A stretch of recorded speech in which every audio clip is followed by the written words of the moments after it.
भगवान श्री कृष्ण ने महाभारत युद्ध स्वयं क्यों नहीं लड़ा, आइए जानते हैं। महाभारत एक ऐसा ग्रंथ है जिसे पढ़कर व्यक्ति को शिक्षा मिलती है कि जीवन में किन गलतियों को नहीं करना चाहिए। यह भीषण युद्ध एक ही वंश के कौरवों और पांडवों के बीच लड़ा गया था। इस युद्ध में पांडवों की जीत हुई और कौरवों को हार का सामना करना पड़ा। इस युद्ध में भगवान श्री कृष्ण ने अहम भूमिका निभाई थी। महाभारत में भगवान कृष्ण ने पांडवों का साथ दिया था।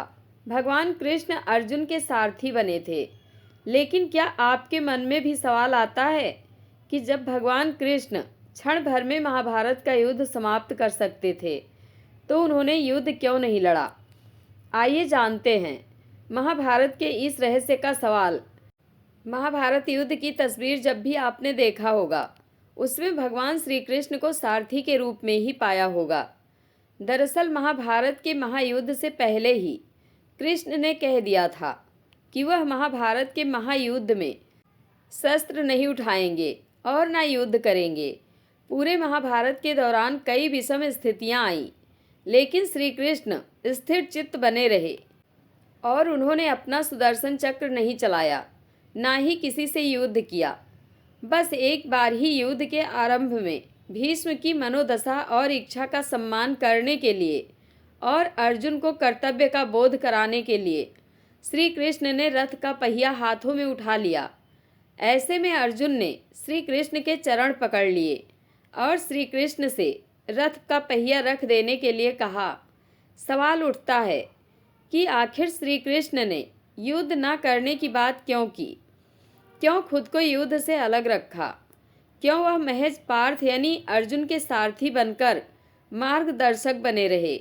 आइए जानते हैं इस रहस्य युक्त सवाल का जवाब। महाभारत युद्ध के इस रहस्य को जानने से पहले भगवान श्री कृष्ण और अर्जुन के पूर्व जन्म को जानना होगा।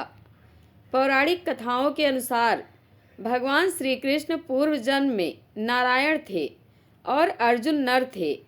उन्होंने बद्रिकाश्रम यानी बद्रीनाथ में नर और नारायण पर्वत पर तपस्या की थी।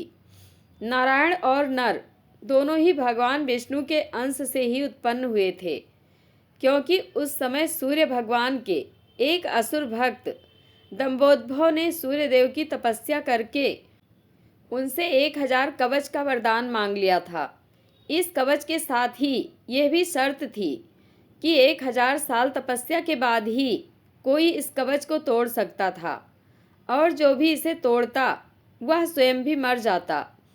इस वरदान को पाकर दंभोदभ अपने आप को अमर मान बैठा था और देवताओं और मनुष्यों पर अत्याचार कर रहा था। नर और नारायण को दंभोदभ ने युद्ध के लिए ललकारा। तब नारायण ने दंभोदभ से युद्ध किया और 1000 साल के युद्ध के बाद आखिर नारायण ने असुर का पहला कवच तोड़ दिया। लेकिन कवच तोड़ने के साथ वह स्वयं भी मृत्यु को प्राप्त हो गए। तब नर ने उन्हें महामृत्युंजय मंत्र से जीवित कर दिया और दंभोदभ से युद्ध करना आरंभ किया। यह युद्ध भी 1000 साल चलता रहा और नर ने असुर का दूसरा कवच तोड़ दिया। इस बीच नारायण ने 1000 साल की तपस्या पूरी कर ली और दंभोदभ से युद्ध करने लगे। इस तरह से बारी बारी युद्ध करते हुए नर नारायण ने दंभोदभ असुर के 999 कवच तोड़ डाले। जब अंतिम कवच रह गया तब वह असुर सूर्यदेव के पीछे जाकर छुप गया। सूर्यदेव ने अपनी शरण में आए भक्त को नर नारायण से बचा लिया, लेकिन खुद को नर नारायण के शाप से नहीं बचा पाए। नर नारायण ने सूर्यदेव से कहा कि आपका यह भक्त द्वापर में आपके अंश से उत्पन्न होगा और तब आपको अपने पुत्र की मृत्यु का शोक भोगना पड़ेगा। सूर्यदेव का वह असुर भक्त ही द्वापर में कर्ण हुआ, जो सूर्य के अंश से कवच कुंडल के साथ उत्पन्न हुआ था।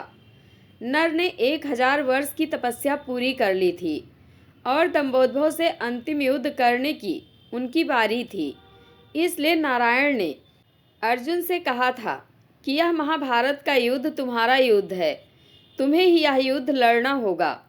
इस युद्ध में मैं मार्गदर्शक ही हो सकता हूँ। इस युद्ध को जीतकर तुम्हें कीर्ति की प्राप्ति होगी और धरती का सुख प्राप्त होगा।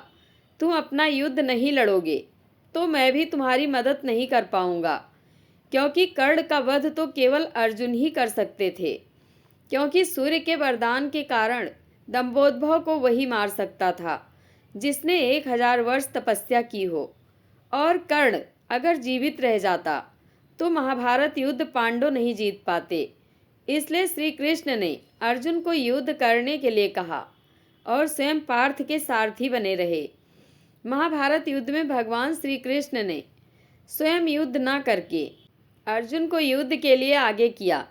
इसके पीछे एक यह रहस्य भी है कि भगवान कहते हैं, मैं तो मार्गदर्शक हो सकता हूँ, बुद्धि रूपी रथ का सारथी हो सकता हूँ, लेकिन हर व्यक्ति का जीवन में अपना अपना युद्ध होता है और जो अपना युद्ध स्वयं नहीं लड़ सकता है, भगवान भी उसकी मदद नहीं करते हैं।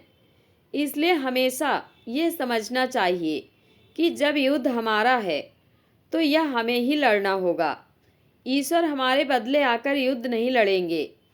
अगर सत्य की लड़ाई करेंगे तो ईश्वर सारथी बनेंगे, और अगर असत्य की ओर युद्ध करेंगे तो वह आपके सारथी भी नहीं बनेंगे, और फिर कौरवों की तरह विनाश होना तय है। जय श्री कृष्ण।